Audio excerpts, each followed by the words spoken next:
Hello engineers, welcome back to my channel. और ये हमारा बेसिक इलेक्ट्रिकल इंजीनियरिंग का तीसरा वीडियो है। इस वीडियो में हम लोग सबसे पहले केसीएल पर बात करेंगे, उसके बाद नेटवर्क और सर्किट में क्या डिफरेंस है उसको देखेंगे, और फिर लास्ट में हम लोग देखेंगे कि करंट फ्लो करने के लिए किन कंडीशन की जरूरत पड़ती है। तो ये टॉपिक आज की इस वीडियो में कवर अप कराया जाएगा। तो दोस्त, अभी तक आप लोग अगर मेरे इस चैनल को सब्सक्राइब नहीं किए हैं तो इस चैनल को कर दीजिए सब्सक्राइब और इस वीडियो को कर दीजिए लाइक। तो चलिए आज की इस वीडियो को शुरू करते हैं। और सबसे पहले हम लोग देखते हैं केसीएल। केसीएल का मतलब हो जाता है किरचॉफ्स करंट लॉ। ठीक, उससे पहले एक पॉइंट आता है जो कि एग्जाम में काफी पूछा जा चुका है कि नोड क्या होता है। 2 नंबर के क्वेश्चन में डायरेक्ट आपको ये दे देता है कि नोड क्या होता है। तो नोड क्या होता है उसको हम लोग देख लेते हैं। तो node it is the point where 2 और more than 2 electrical element are connected. कहने का मतलब क्या है कि नोड एक पॉइंट है जहां पर 2 या 2 से अधिक इलेक्ट्रिकल एलिमेंट उस नोड से कनेक्टेड रहे।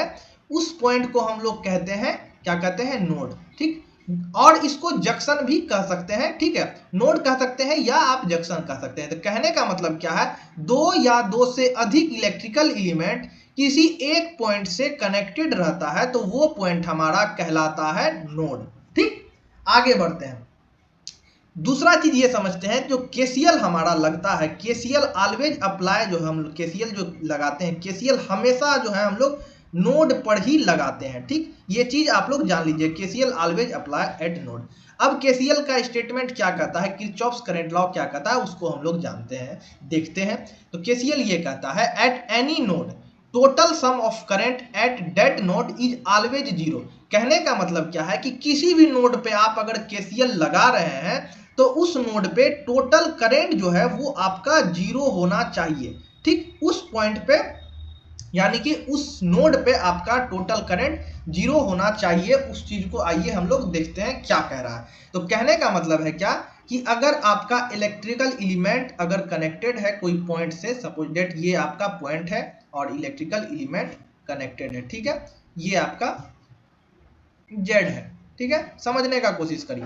यहाँ पे I1 करंट आ रहा है, ठीक है, यहाँ पे I2 करंट जा रहा है, और यहाँ पे I3 करंट भी जा रहा है। तो कहने का मतलब क्या है कि ये जो टोटल करंट हो रहा है उस पॉइंट पर हमारा जीरो होना चाहिए। ठीक है, टोटल I जो होना चाहिए इस पॉइंट पे हमारा जीरो होना चाहिए, यही हमारा केसीएल कहता है। अगर ऐसा नहीं हो रहा है तो उस केस में आप सीधा कह सकते हैं कि आपका केसीएल जो है, यानी कि आपका सर्किट वैलिड नहीं है। केसीएल सेटिस्फाइड होगा तभी आप कह सकते हैं आपका जो है सर्किट वो वैलिड सर्किट है। चलिए आगे बढ़ते हैं और केसीएल का 2 आसान तरीका हम लोग समझते हैं कि केसीएल, सबसे पहले ये जान लेते हैं कि केसीएल हम लोग लगाते क्या है, केसीएल हम लोग क्यों लगाते हैं। ठीक है ना, केसीएल हम लोग क्यों लगाते हैं वो चीज जान लीजिए। केसीएल हम लोग इसलिए लगाते हैं कि सपोज डेट आपको एक चीज तो पता हो गया कि केसीएल किसी नोड पे लगता है और नोड पर लगने के बाद टोटल करंट जो है हमारा उस नोड पे जीरो हो जाता है। तो सपोज डेट आपको अगर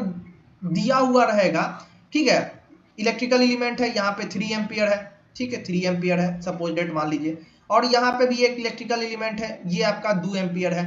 तो किसी तीसरा इलेक्ट्रिकल एलिमेंट में कितना करंट आएगा या जाएगा उस चीज पता करने के लिए, यानी कि ये जो I3 है आएगा या जाएगा, ये चीज पता करने के लिए हम लोग इस नोड पे हम लोग केसीएल लगाते हैं।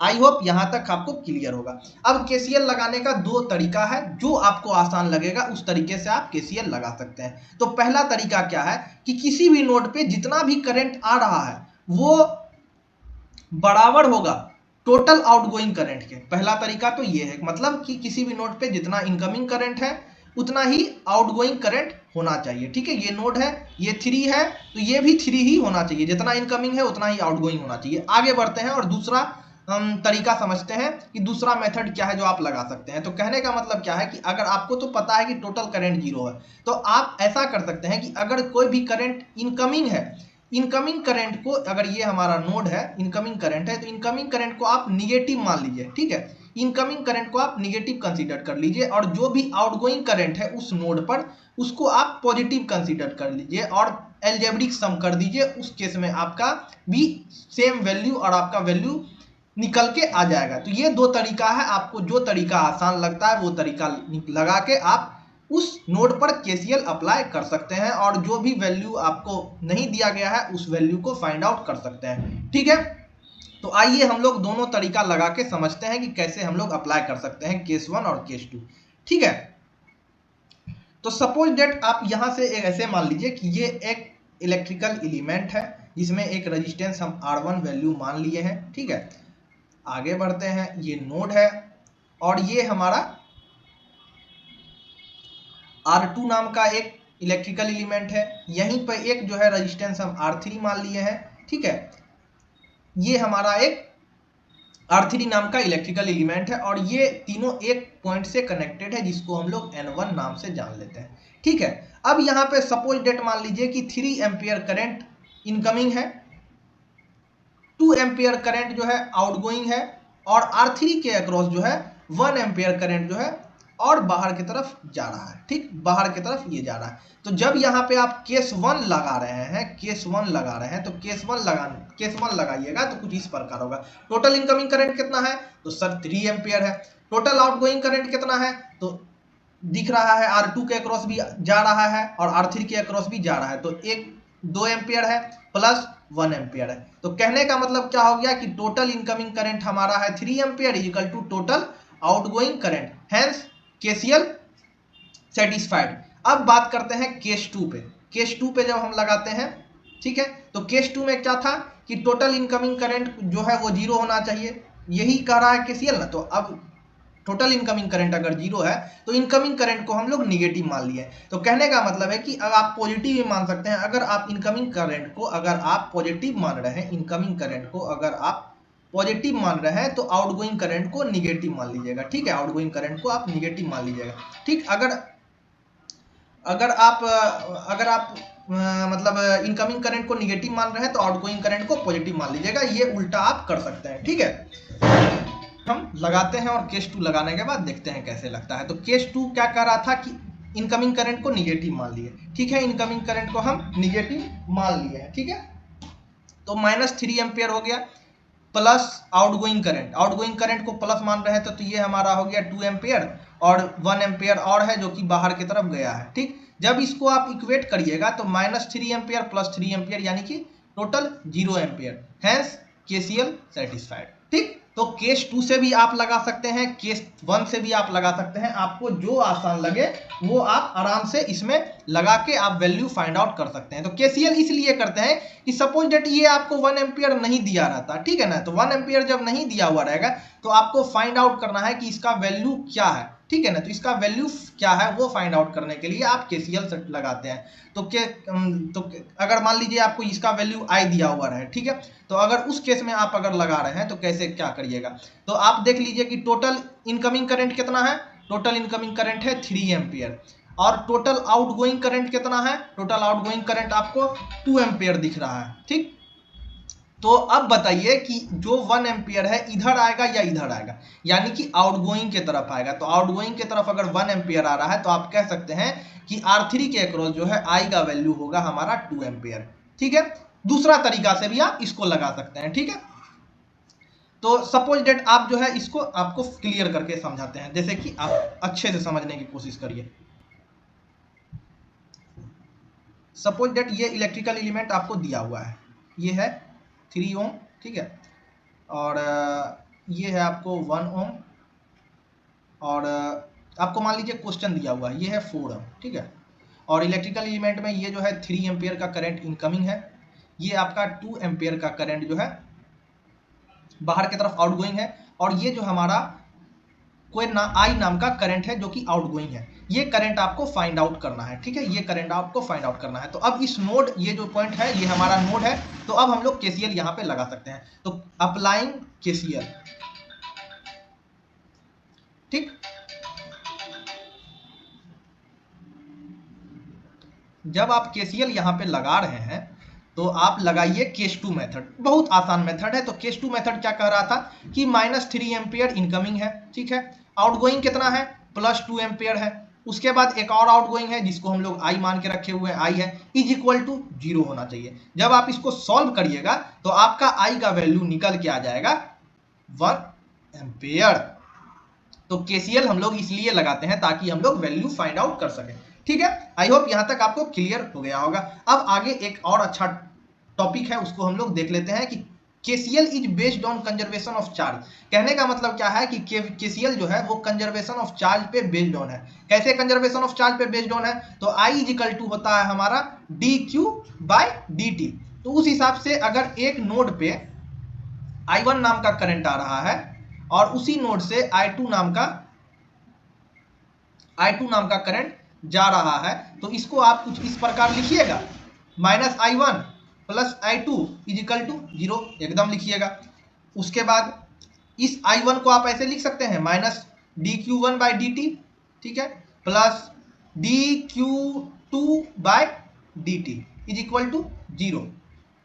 हैंस यहां जब आपका इक्वेशन करिएगा तो ये t आपका इधर जाके 0 बन जाएगा, तो उस हिसाब से हमारा जो वैल्यू आएगा वो आएगा -q1 is equal to -q1 plus q2 is equal to 0। तो इस तरीके से हम कह सकते हैं कि जो हमारा केसीएल है वो कंजर्वेशन ऑफ चार्ज पे बेस्ड ऑन है। ठीक है, आई होप ये पॉइंट भी आपको क्लियर हो गया होगा। अगर कहीं भी कुछ भी डाउट होता है तो आप कमेंट सेक्शन में कमेंट करके आप पूछ सकते हैं, या नहीं तो मेरे टेलीग्राम चैनल से जुड़ के वहां पे भी आप पूछ सकते हैं। अब हम लोग आगे देखते हैं नेटवर्क और सर्किट के बारे में, समझते हैं कि नेटवर्क और सर्किट क्या है। तो सबसे पहले नेटवर्क को हम लोग देख लेते हैं। नेटवर्क जो है सिर्फ इंटरकनेक्शन ऑफ इलेक्ट्रिकल एलिमेंट है, ठीक है। वहीं जब सर्किट का बात करते हैं तो सर्किट तो है इंटरकनेक्शन है, ये है कहने का मतलब है कि कई सारे इलेक्ट्रिकल एलिमेंट एक दूसरे से कनेक्टेड तो रहेंगे ही रहेंगे, साथ में कम से कम एक इंडिपेंडेंट सोर्स भी होना जरूरी है। आइदर वो वोल्टेज सोर्स हो या नहीं तो करंट सोर्स हो, ठीक है, आइदर वो वोल्टेज सोर्स हो या नहीं तो करंट सोर्स हो, और कम से कम एक क्लोज पाथ होना चाहिए, तब जाके उस पूरे नेटवर्क को हम कहेंगे कि यह नेटवर्क मेरा सर्किट है। तो कहने का मतलब यही है कि ये हमारा जो है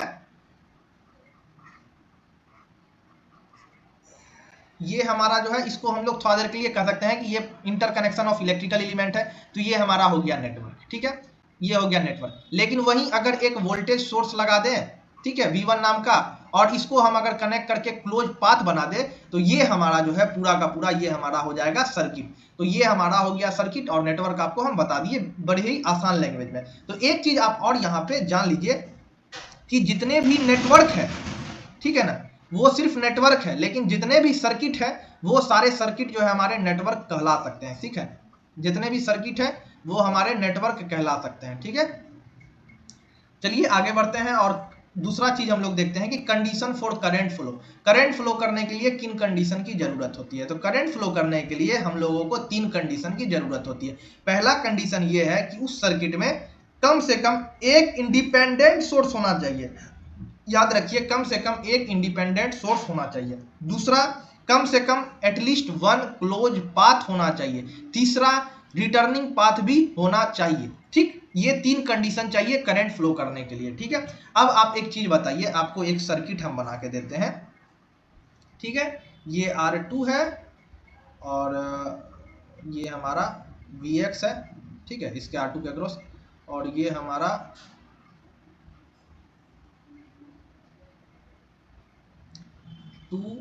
Vx है, ठीक है, और ये हमारा एक रेजिस्टेंस है R1 नाम का, ठीक है। तो अब आप ये बताइए कि इस सर्किट में क्या हमारा करंट फ्लो करेगा?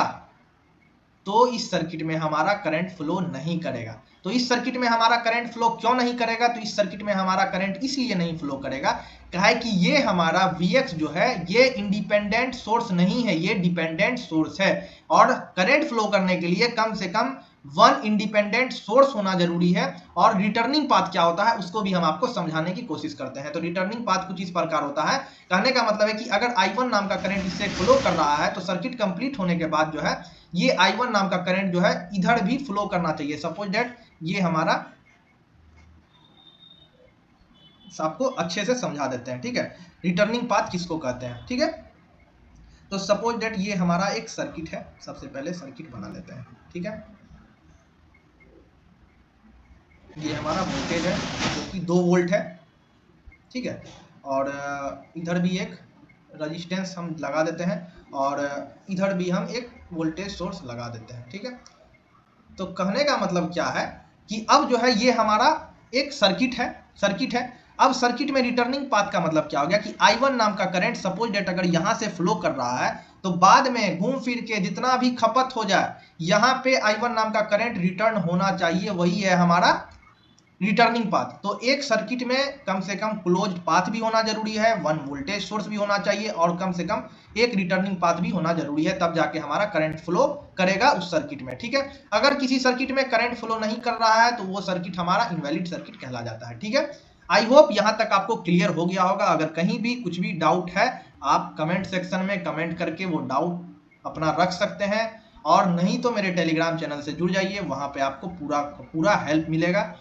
तो आज की वीडियो को यहीं तक रखते हैं दोस्तों, मिलते हैं अब अगली वीडियो में। तब तक के लिए जय हिंद, सत श्री अकाल, नमस्कार, खुदा हाफिज।